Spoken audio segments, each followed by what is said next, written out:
ಶಿವಲಿಂಗೌಡರು.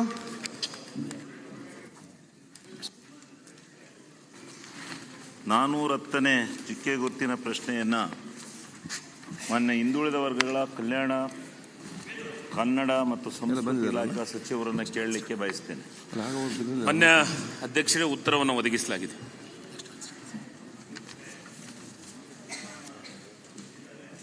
Mic ಹಾಕಿ. ಉತ್ತರವನ್ನು ಒದಗಿಸಿದ್ದಾರೆ. ಅಲಮಾರಿ ಜನಾಂಗ, ಅರೆ ಅಲಮಾರಿ, ಅಲಮಾರಿ ಈ ಜನಾಂಗದಲ್ಲಿ ಗೊಲ್ಲ ಜನಾಂಗ ಸೇರ್ತಾರೆ. ಆ ಗೊಲ್ಲ ಜನಾಂಗವನ್ನು ಕೂಡ ಈಗ ಕಾಡುಗೊಲ್ಲರು ಅಂತಕ್ಕಂಥದ್ದು ನಾಮಾಂಕಿತ ಆಗಿದೆ. ಅದಕ್ಕೆ ಅಭಿವೃದ್ಧಿ ನಿಗಮವನ್ನು, ಕಾಡುಗೊಲ್ಲ ಅಭಿವೃದ್ಧಿ ನಿಗಮವನ್ನು ಸ್ಥಾಪನೆ ಮಾಡಿದೆ ಸರ್ಕಾರ. ಅದಕ್ಕೆ ನಾನು ಸ್ವಾಗತ ಬಯಸ್ತೇನೆ ಸರ್ಕಾರಕ್ಕೆ.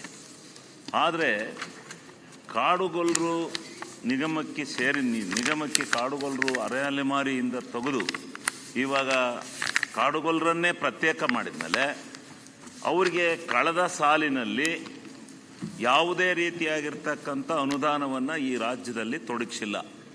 ಮತ್ತು ನನ್ನ ಕ್ಷೇತ್ರದಲ್ಲಿ 54 ಗ್ರಾಮಗಳಲ್ಲಿ ಸುಮಾರು 15,000ಕ್ಕೂ ಮಿಗಿಲಾಗಿ ಜನಸಂಖ್ಯೆ ಇರ್ತಕ್ಕಂಥ ಒಂದು ನನ್ನ ಅರಸೀಕೆರೆ ಕ್ಷೇತ್ರದಲ್ಲಿ ನೀವು ಆ ಜನಾಂಗವನ್ನು ಸಂಪೂರ್ಣವಾಗಿ ಅವರ ಜೀವನ, ಕುರಿ ಮೇಕೆಯನ್ನು ಸಾಕಿ ಮತ್ತು ಅವರ ಸಂಪ್ರದಾಯ, ಇವತ್ತೂ ಕೂಡ ಅವರು ಮಗುವನ್ನು ಊರಿನಲ್ಲಿ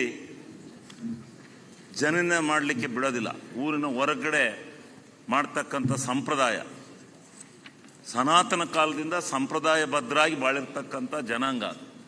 ಆ ಜನಾಂಗವನ್ನು ನೀವು ಕಾಡುಗೊಲ್ಲರು ಅಂತ ಮಾಡಿ ಎಸ್ ಟಿ ಜನಾಂಗಕ್ಕೂ ಸೇರಿಸ್ತೀವಿ ಅಂತೇಳಿ ಕೇಂದ್ರ ಸರ್ಕಾರಕ್ಕೆ ರಾಜ್ಯ ಸರ್ಕಾರದಿಂದ ಶಿಫಾರಸು ಹೋಗಿದೆ.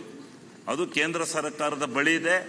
ಅದನ್ನು ಮಾನ್ಯ ಸಚಿವರು ಹೋಗಿ ಅದನ್ನು ಪೂರ್ಣಗೊಳಿಸಿ ಅವರನ್ನು, ಕಾಡು ಜನಾಂಗದವರನ್ನು ಎಸ್ ಟಿ ಸಮಾಜಕ್ಕೆ ಸೇರಿಸಬೇಕು ಅಂತಕ್ಕಂಥ ಬಹಳ ದಿವಸಗಳ ಒತ್ತಾಯವನ್ನು ಪೂರ್ಣಗೊಳಿಸ್ತಕ್ಕಂಥ ಕೆಲಸವನ್ನು ಮಾಡಬೇಕು.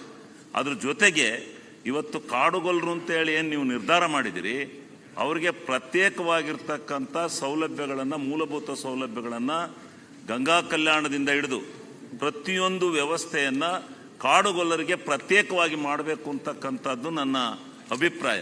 ನೀವು ಅಲೆಮಾರಿ, ಅರೆ ಅಲೆಮಾರಿಯಿಂದ ವಿಂಗಡಣೆ ಮಾಡಿದ ಮೇಲೆ ಅವರಿಗೆ, ಕಾಡುಗೊಲ್ಲರಿಗೆ ಒಂದು ಪ್ರತ್ಯೇಕವಾಗಿರ್ತಕ್ಕಂಥ ಅನುದಾನವನ್ನು ಸರ್ಕಾರ ಮತ್ತು ಕೇಂದ್ರ ಸರ್ಕಾರ ಮತ್ತು ರಾಜ್ಯ ಸರ್ಕಾರಗಳ ಮುಖಾಂತರ ಇದನ್ನು ವ್ಯವಸ್ಥೆ ಮಾಡ್ತಕ್ಕಂಥದ್ದು ನಿಮ್ಮ ಕರ್ತವ್ಯ ಆಗಿದೆ. ನೀವು ಕೈ ಬಿಟ್ಟಿದ್ದೀರಿ. ನಾವು ಆ ಜನರ ಒಂದು ಸಿಟ್ಟಿಗೆ ಗುರಿಯಾಗ್ತಾ ಇದ್ದೀವಿ. ದಯಮಾಡಿ ಆಮೇಲೆ ನೀವು ನಿಗಮ ಅಂತ ಸ್ಥಾಪನೆ ಮಾಡಿದ ಮೇಲೆ ಆ ಜನಾಂಗಕ್ಕೆ ಕಾಡುಗೊಲ್ಲರು ಅಂತ ಕರೆದ ಮೇಲೆ ತಹಸೀಲ್ದಾರರಿಗೆ ಕಾಡುಗೊಲ್ಲ ಅಂತಕ್ಕಂಥ ಸರ್ಟಿಫಿಕೇಟ್ನನ್ನು ಇದರಲ್ಲಿ ಅವರ ಜಾತಿ ಸರ್ಟಿಫಿಕೇಟನ್ನು ಕೊಡ್ತಕ್ಕಂಥ ಸಂದರ್ಭದಲ್ಲಿ ತಹಸೀಲ್ದಾರರಿಗೆ ಇಲ್ಲಿಂದ ನಿರ್ದೇಶನ ಹೋಗಬೇಕು. ಅವರನ್ನು ಯಾವ ಜನಾಂಗಕ್ಕೆ ನೀವು ಕರೆದಿದ್ದೀರಿ, ಯಾವ ಜನಾಂಗಕ್ಕೆ ಸೇರಿಸಿದಿರಿ, ಯಾವ ವರ್ಗಕ್ಕೆ ಸೇರಿಸಿದಿರಿ, ಆ ವರ್ಗಕ್ಕೆ ಅವರನ್ನು ಕಾಡುಗೊಲ್ಲರು ಅಂತಕ್ಕಂಥ ಅದನ್ನು ಕೊಡ್ತಕ್ಕಂಥ ಕೆಲಸವನ್ನು, ಆ ಸರ್ಟಿಫಿಕೇಟನ್ನು ತಹಸೀಲ್ದಾರ್ ಕೊಡಬೇಕು. ಮತ್ತು ಇಡೀ ರಾಜ್ಯದಲ್ಲಿ ದೊರೆಯತಕ್ಕಂಥ ಎಲ್ಲ ಸೌಲಭ್ಯಗಳನ್ನು ಅವರಿಗೆ ಆ ಜನಾಂಗಕ್ಕೆ ಪ್ರತ್ಯೇಕವಾಗಿ ಸಿಗ್ತಕ್ಕಂಥ, ಅಲೆಮಾರಿ, ಅರೆ ಅಲೆಮಾರಿಯಿಂದ ಪ್ರತ್ಯೇಕವಾದ ಮೇಲೆ ಅವರನ್ನು ಪೂರ್ಣ ಇಲ್ಲ ಅಲೆಮಾರಿ ಜನಾಂಗದಲ್ಲೇ ನಾವು ಇಟ್ಕೊಂಡಿದೀವಿ ಕಾಡುಗೊಲ್ಲರನ್ನ ಅನ್ನೋದಾದ್ರೆ ನನ್ನ ಸಂತೋಷ, ಅದರಲ್ಲೇ ಇಟ್ಕೊಳ್ಳಿ, ನಾನೇನು ಬೇಡ ಅನ್ನಲ್ಲ. ಆದರೆ ಕಾಡುಗೊಲ್ಲರು ಅಂತ ಕರೆದ ಮೇಲೆ ಪ್ರಶ್ನೆಗೆ ಏನಾಗಬೇಕೀಗ? ಅಲ್ಲ, ಕಾಡುಗೊಲ್ಲರು ಅಂತ ಕರೆದ ಮೇಲೆ, ಅರೆ ಅಲೆಮಾರಿ ಜನಾಂಗನ ಕಾಡುಗೊಲ್ಲರು ಅಂತ ಕರೆದ ಮೇಲೆ ನೀವು ಅವರಿಗೆ ಪ್ರತ್ಯೇಕವಾಗಿರ್ತಕ್ಕಂಥ ಸೌಲಭ್ಯವನ್ನು ಕೊಡಬೇಕು. ಕಳೆದ ಸಾರಿ ಏನೂ ಅವ್ರಿಗೆ ಸಿಕ್ಕಿಲ್ಲ. ಆದ್ರಿಂದ ಈ ಸಾರಿ ಹೆಚ್ಚಿನ ರೀತಿಯಲ್ಲಿ ಅವರಿಗೆ ಎಲ್ಲ ಗಂಗಾ ಕಲ್ಯಾಣ ಹಿಂದೆ ಸುಮಾರು 25ರಿಂದ 30 ಗಂಗಾ ಕಲ್ಯಾಣ ಬರ್ತಾ ಇತ್ತು. ಗಂಗಾ ಕಲ್ಯಾಣ ಇವತ್ತು ಬರ್ತಾ ಇಲ್ಲ. ಶಿವಲಿಂಗೌಡ್ರೆ ಬರ್ತಾ ಇಲ್ಲ. ಶಿವಲಿಂಗೌಡ್ರೆ ಪ್ರಶ್ನೆ ಕೇಳಿ. ಬರ್ತಾ ಇಲ್ಲ. ಆಮೇಲೆ ಏನ್ ಮಾಡಿದ್ರಿ? ಶಿವಲಿಂಗೌಡ್ರೆ ಪ್ರಶ್ನೆ ಕೇಳಿ, ಆ? ನೀವು ಪ್ರಶ್ನೆ ಕೇಳಿ, ಪ್ರಶ್ನೋತ್ತರ ಪ್ರಶ್ನೆನೇ ಇದು. ಇದು ಪ್ರಶ್ನೆ. ಹಾ. ಇದು ಪ್ರಶ್ನೆನೆಲ್ಲ ಅವ್ರಿಗೆ ಹೇಳ್ತಾ ಇದ್ದೀವಿ. ಓಕೆ. ಅವ್ರು ಉತ್ತರ ಹೇಳ್ಬೇಕು. ಇನ್ನು ಮುಗಿದಲ್ ಪ್ರಶ್ನೆ. ಈ ಸರ್ಕಾರದಿಂದ ಕಾಲ್ಗೋಲ್ಡರಿಗೆ ಏನೇನು ಅನ್ಯಾಯ ಆಗಿದೆ ಅಂತ ಹೇಳ್ತಾ ಇದ್ದಾರೆ. ಆಯ್ತು, ಈಗ ನೀವೇ ಉತ್ತರ ಕೊಡ್ತೀರಿ, ಅಲ್ಲಿ ಮಂತ್ರಿ ಇದ್ದಾರಲ್ಲ. ಅಲ್ಲಲ್ಲ, ಅದ್ರಲ್ಲಿ ಮಂತ್ರಿ ಏನಿಲ್ಲ. ಅವ್ರನ್ನ ಕಾಡುಗೊಲ್ರು ಆಯ್ತು. ಅಲಮಾರಿನಲ್ಲಿದ್ರು, ಅವರು ಕಾಡುಗೊಲ್ರು ಅಂತ ಮಾಡಿ ಸರ್ಟಿಫಿಕೇಟ್ ಕೊಡ್ತಾ ಇದ್ದೀರಿ. ಓಕೆ. ತಹಸೀಲ್ದಾರಿ ಸರ್ಟಿಫಿಕೇಟ್ ಕೊಡಕೊಳ್ಳಿ, ಅವ್ರಿಗೆ ತೊಂದರೆ ಮಾಡಬೇಡಿ.